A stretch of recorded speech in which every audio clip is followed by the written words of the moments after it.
Welcome back. Sirigere ಮಠಕ್ಕೆ ಹೊಸ ಪೀಠಾಧಿಪತಿ ನೇಮಕ ಆಗ್ತಾರಾ? ಶಾಮನೂರು ಶಿವಶಂಕರಪ್ಪ ನೇತೃತ್ವದಲ್ಲಿ ಸಭೆಯಲ್ಲೇ ತೀರ್ಮಾನ ಆಗುತ್ತಾ ಸಿರಿಗೆರೆಗೆ ಹೊಸ ಪೀಠಾಧಿಪತಿನ?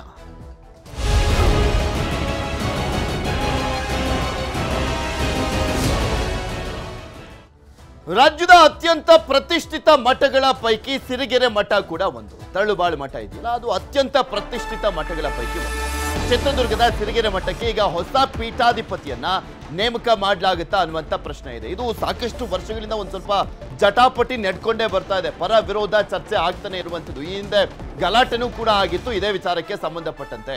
ಸಿರಿಗೆರೆ ಮಠದ ಪೀಠಾಧಿಪತಿಗಳ ಬದಲಾವಣೆ ಆಗುತ್ತಾ?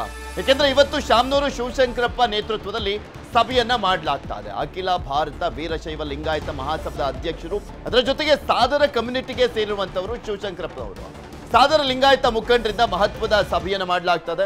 ಶಿವಮೂರ್ತಿ ಶಿವಾಚಾರ್ಯರ ಬದಲಾವಣೆ ಬಗ್ಗೆ ಅಲ್ಲಿ ಗಂಭೀರವಾಗಿ ಚರ್ಚೆಯನ್ನ ಮಾಡಲಾಗ್ತದೆ. ಶ್ರೀಗಳಿಗೆ ವಯಸ್ಸಾದ ಕಾರಣ ಬೇರೆಯವರ ನೇಮಕದ ಬಗ್ಗೆ ಚರ್ಚೆಯನ್ನ ಮಾಡಲಾಗ್ತದೆ. 60 ವರ್ಷಕ್ಕೆ ನಿವೃತ್ತಿಯಾಗಿ ಶ್ರೀಗಳು ಪೀಠವನ್ನ ಬಿಟ್ಕೊಡ್ಬೇಕಾಗಿತ್ತು.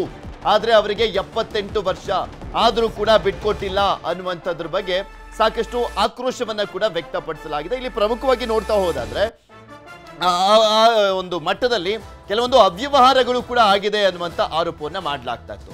ದಾವಣಗೆರೆ ಅಪೂರ್ವ ರೆಸಾರ್ಟ್ನಲ್ಲಿಂದು ಮಹತ್ವದ ಸಭೆಯನ್ನು ಮಾಡಲಾಗ್ತದೆ. ಈ ಹಿಂದೆ ಸ್ವಾಮೀಜಿ ತನ್ನ ತಂಗಿ ಮಗನಿಗೆ ಮಠ ಕಟ್ಟಬೇಕು ಅಂದ್ಕೊಂಡಿದ್ರು. ಆದ್ರೆ ಮಠದ ಭಕ್ತರಲ್ಲೇ ವಿರೋಧ ಇದೆ. ಅಖಿಲ ಭಾರತ ವೀರಶೈವ ಲಿಂಗಾಯತ ಮಹಾಸಭಾದ ಅಧ್ಯಕ್ಷ ಶಾಮನೂರು ಶಿವಶಂಕರಪ್ಪ ಅವರ ನೇತೃತ್ವದಲ್ಲಿ ಸಭೆ ನಡೀತಾ ಇದೆ. ಈ ಸಂದರ್ಭದಲ್ಲಿ ಸಾದರ ಲಿಂಗಾಯತ ಕಮ್ಯುನಿಟಿಗೆ ಸೇರುವಂತ ಮಾಜಿ ಸಿಎಂ ಬಸವರಾಜ ಬೊಮ್ಮಾಯಿ, ಮಾಜಿ ಸಚಿವರಾಗಿರುವಂತ ಬಿಸಿ ಪಾಟೀಲ್, ಚನ್ನಗಿರಿಯ ಶಾಸಕ ಬಸವರಾಜ ಶಿವಗಂಗಾ ಸೇರಿದಂತೆ ಸಾಕಷ್ಟು ಜನ, ರವೀಂದ್ರನಾಥ್ ಅವರು ಬಂದಿದ್ದಾರೆ. ಅದರ ಜೊತೆಗೆ ಇಲ್ಲಿ ಪ್ರಮುಖವಾಗಿ ಮಾಡಾಳ್ ಮಲ್ಲಿಕಾರ್ಜುನ ಅವರು ಬಂದಿದ್ದಾರೆ. ಈ ರೀತಿಯಾಗಿ ಸಾಕಷ್ಟು ಜನ ಪ್ರಮುಖ ಸಾದರ ಲಿಂಗಾಯತ ಸಮುದಾಯದ ಹಾಲಿ ಶಾಸಕರು, ಮಾಜಿ ಶಾಸಕರುಗಳು, ಸಚಿವರುಗಳು ಇವರೆಲ್ಲರೂ ಕೂಡ ಭಾಗಿಯಾಗಿದ್ದಾರೆ. ಗಂಭೀರವಾಗಿ ಚರ್ಚೆಯನ್ನ ಮಾಡಲಾಗ್ತಾ ಇದೆ.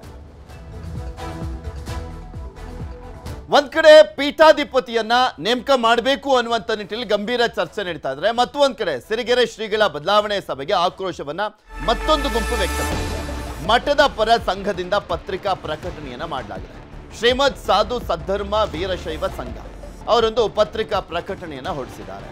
ಅಪೂರ್ವ ರೆಸಾರ್ಟ್ನಲ್ಲಿ ಸೇರಿರುವಂತಹ ಸಭೆ ಅನಧಿಕೃತ, ಇದು ಸಂಘದಿಂದ ಕರೆದಂತ ಸಭೆಯಲ್ಲ, ಸಂಘದಿಂದನೇ ಕರಿಬೇಕು ಅಂತಲ್ಲ.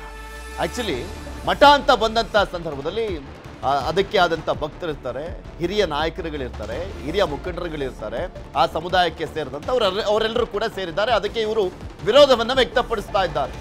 ಅದು ಸಾಧು ಸದ್ಧರ್ಮ ಸಂಘದವರು ಭಾಗಿಯಾಗಲ್ಲ ಅಂತ ಉಲ್ಲೇಖವನ್ನ ಮಾಡಲಾಗಿದೆ. ಆ ಸಂಘದಲ್ಲಿ ಯಾರಿದಾರಪ್ಪ ಗೊತ್ತಿಲ್ಲ. ಈಗ ವಿವಾದಾತ್ಮಕ ಸಂಗತಿ ಇದ್ರೆ ದೂರು ನೀಡಬೇಕು, ಪರಿಶೀಲಿಸಿ ಕ್ರಮ ಕೈಗೊಳ್ಳುವಂತ ಅಧಿಕಾರ ಸಂಘಕ್ಕಿದೆ. ಶ್ರೀಗಳ ಬದಲಾವಣೆ ಸಭೆ ಬಗ್ಗೆ ಸಂಘದವರು ಆಕ್ರೋಶವನ್ನ ವ್ಯಕ್ತಪಡಿಸಿದ್ದಾರೆ. ಒಂದ್ ಕಡೆ ಈ ಒಂದು ವಿಚಾರಕ್ಕೆ ಸಂಬಂಧಪಟ್ಟಂತೆ ಗಂಭೀರವಾಗಿ ಚರ್ಚೆ ನಡೀತಾ ಇರುವಂತಹ ಸಂದರ್ಭದಲ್ಲಿ ಅದಕ್ಕೆ ಅಸಮಾಧಾನವನ್ನ ವ್ಯಕ್ತಪಡಿಸಲಾಗಿದೆ. ಇದರಲ್ಲೇ ಗೊತ್ತಾಗುತ್ತೆ ನೋಡಿ ಎಷ್ಟರ ಮಟ್ಟಿಗೆ ಜಟಾಪಟಿಗೆ ಮತ್ತೊಂದು ವೇದಿಕೆ ಸಿದ್ಧ ಆಗ್ತಾ ಇದೆ. ನಾನು ಆರಂಭದಲ್ಲಿ ಹೇಳಿದ್ನಲ್ಲ, ರಾಜ್ಯದ ಅತ್ಯಂತ ಪ್ರತಿಷ್ಠಿತ ಪ್ರಭಾವವನ್ನ ಹೊಂದಿರುವಂತ ಮಠ ಇದು ಸಿರಿಗೆರೆ ಮಠ. ಸಾಕಷ್ಟು ಅನಾದಿ ಕಾಲದಿಂದಲೂ ಕೂಡ ಇದೆ ಈ ಮಠ. ತ್ರಿವಿಧ ದಾಸೋಹ ಅಂತಾನೆ ಹೆಸರುವಾಸಿಯಾಗಿರುವಂತ ಮಠ. ಇದ್ರ ಬಗ್ಗೆ ಇನ್ನಷ್ಟು ಮಾಹಿತಿಯನ್ನ ಕೊಡ್ತಾ ಹೋಗ್ತಾರೆ ನಮ್ಮ ದಾವಣಗೆರೆಯ ಪ್ರತಿನಿಧಿ ಸಂಜಯ್. ನಮ್ಮ ಜೊತೆ ದೂರವಾಣಿ ಸಂಪರ್ಕದಲ್ಲಿ ಜಾಯ್ನ್ ಆಗ್ತಾರೆ. ಸಂಜಯ್, ಒಂದ್ ಕಡೆ ಪೀಠಾಧಿಪತಿಯನ್ನ ಬದಲಾವಣೆ ಮಾಡಬೇಕು ಅನ್ನುವಂಥ ನಿಟ್ಟಿನಲ್ಲಿ ಗಂಭೀರವಾಗಿ ಯಾವ ರೀತಿಯಾಗಿ ಚರ್ಚೆ ನಡೀತಾ ಇದೆ ಶಾಮನೂರು ಶಿವಶಂಕರಪ್ಪ ಅವರ ನೇತೃತ್ವದಲ್ಲಿ, ಮತ್ತೊಂದು ಕಡೆ ಇದಕ್ಕೆ ಯಾವ ರೀತಿಯಾಗಿ ಅಸಮಾಧಾನವನ್ನ ವ್ಯಕ್ತಪಡಿಸಿ ಶ್ರೀಗಳ ಪರವಾಗಿ ಒಂದು ಗುಂಪು ನಿಂತ್ಕೊಂಡಿದೆ ಅಂತ?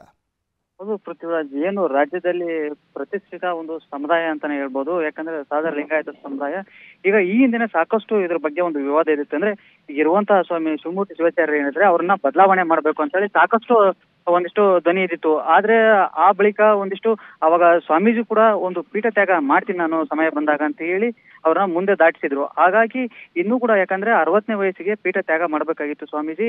ಈಗ 78 ವಯಸ್ಸಾದ್ರೂ ಕೂಡ ಇನ್ನೂ ಕೂಡ ಪೀಠ ತ್ಯಾಗ ಮಾಡಿಲ್ಲ. 42 ವರ್ಷಗಳ ಕಾಲ ಪೀಠದಲ್ಲಿ ಇದ್ದಾರೆ ಸ್ವಾಮೀಜಿ. ಹಾಗಾಗಿ ಈಗ ಅಂದ್ರೆ ಮರಿ ಸ್ವಾಮೀಜಿ ಕೂಡ ಬಿಟ್ಟಿಲ್ಲ ಈ ಮಠಕ್ಕೆ ಅಂತ ಹೇಳಿ ಈಗ ಎಲ್ಲ ಒಂದಿಷ್ಟು ಮುಖಂಡರುಗಳು, ರಾಜಕೀಯ ನಾಯಕರುಗಳು ಸೇರಿ ಒಂದು ಸಭೆಯನ್ನು ನಡೆಸಿದ. ಸಭೆ ಈಗ ಅಂತ್ಯವಾಗಿದೆ. ಸದ್ಯ ಈಗ ವಿಚಾರಕ್ಕೆ ಸಂಬಂಧಪಟ್ಟಂತೆ ಅವ್ರ ಪೀಠಾಧಿಪತಿಯನ್ನ ಇನ್ನೊಬ್ರು ಅಟ್ಲೀಸ್ಟ್ ಮರಿ ಸ್ವಾಮೀಜಿಯನ್ನ ಮಾಡ್ಬೇಕಲ್ಲ ಉತ್ತರಾಧಿಕಾರಿಯನ್ನಾಗಿ, ಯಾಕೆ ಮಾಡ್ತಾ ಇಲ್ವಂತೆ? ಅದ್ರಲ್ಲಿ ಏನಿದೆ ಸ್ವಹಿತಾಸಕ್ತಿ ಅನ್ನುವಂಥದ್ದು ಅಂತ? ಅಂದ್ರೆ ಈಗ ಅದಕ್ಕೆ ಈಗ ಇಲ್ಲಿ ಸಭೆ ಸೇರಿದಂತಹ ಎಲ್ಲಾ ನಾಯಕರು ಕೂಡ ಒಂದು ನಿರ್ಣಯಕ್ಕೆ ಬಂದಿದ್ದಾರೆ. ಇದೇ ತಿಂಗಳು 18ನೇ ತಾರೀಕಿನವರೆಗೂ ಸ್ವಾಮೀಜಿ ಅವರಿಗೆ ಒಂದು ಗಡುವನ್ನು ನೀಡಿದ್ದಾರೆ. 18ನೇ ತಾರೀಕಿನೊಳಗೆ ಏನಾದ್ರೂ ಒಂದು ತೀರ್ಮಾನ ತಗೊಂಡು ನಮ್ಮ ಬಳಿ ಹೇಳ್ಬೇಕು, ಇಲ್ಲಾಂದ್ರೆ ನಾವೇ ನಿಯೋಗ ಹೋಗ್ತೀವಿ. ಆವಾಗಾದ್ರೂ ಸ್ವಾಮೀಜಿ 18ನೇ ತಾರೀಕು ನಮ್ಮ ಬಳಿ ಹೇಳ್ಬೇಕು ಏನನ್ನೋದನ್ನು. ಯಾಕಂದ್ರೆ ಇರುವಂತಹ 2 ಮಠಕ್ಕೂ ಬದಲಾವಣೆ ಮಾಡಬೇಕು ಅಂದ್ರೆ ಸಾಣೇಹಳ್ಳಿ ಶ್ರೀಗಳನ್ನು ಬದಲಾವಣೆ ಮಾಡಬೇಕು, ಸಿರಿಗೆರೆ ಶ್ರೀಗಳನ್ನು ಬದಲಾವಣೆ ಮಾಡಬೇಕು ಅಂತ ಹೇಳಿ ಇಲ್ಲಿ ನಿರ್ಣಯ ಆಗಿದೆ. ಅದಾದ ಬಳಿಕ ಏನು ಟ್ರಸ್ಟಿ ಮಾಡ್ಕೊಂಡಿದ್ದಾರೆ, ಟ್ರಸ್ಟಿಯಲ್ಲಿ ಈ ಮಠದ ಎಲ್ಲಾ ಆಸ್ತಿಗಳು ಸಹ ನೇರವಾಗಿ ಸ್ವಾಮೀಜಿ ಹಿಡಿತದಲ್ಲಿದೆ. ಅದು ಕೂಡ ಎಲ್ಲ ಟ್ರಸ್ಟಿ ವಜಾ ಆಗಬೇಕು, ಹೊಸ ಟ್ರಸ್ಟಿ ರಚನೆ ಆಗಬೇಕು. ಅದಲ್ಲದೆ 2 ಮಠಕ್ಕೂ ಮರಿ ಸ್ವಾಮೀಜಿಗಳನ್ನು ಬಿಡಬೇಕು ಅಂತ ಹೇಳಿ ಈಗ ಸಭೆಯಲ್ಲಿ ಒಂದು ನಿರ್ಣಯ ಮಾಡಿದ್ದಾರೆ.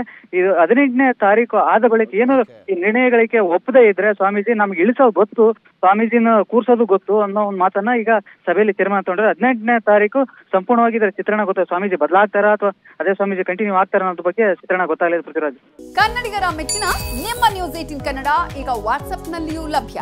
ಕರ್ನಾಟಕ ಮತ್ತು ದೇಶ ವಿದೇಶದ 360 ಡಿಗ್ರಿ ಸುದ್ದಿ ವಿವರವನ್ನ ನೀವು ನಿಮ್ಮ ಕೈ ಬೆರಳುಗಳಲ್ಲಿಯೇ ಪಡೆಯೋದಿಕ್ಕೆ ಈ QR ಕೋಡ್ ಅನ್ನ ಸ್ಕ್ಯಾನ್ ಮಾಡಿ. ನಮ್ಮ ಚಾನೆಲ್ ಅನ್ನ ಫಾಲೋ ಮಾಡಿ, ನೋಟಿಫಿಕೇಶನ್ ಆನ್ ಮಾಡಿ.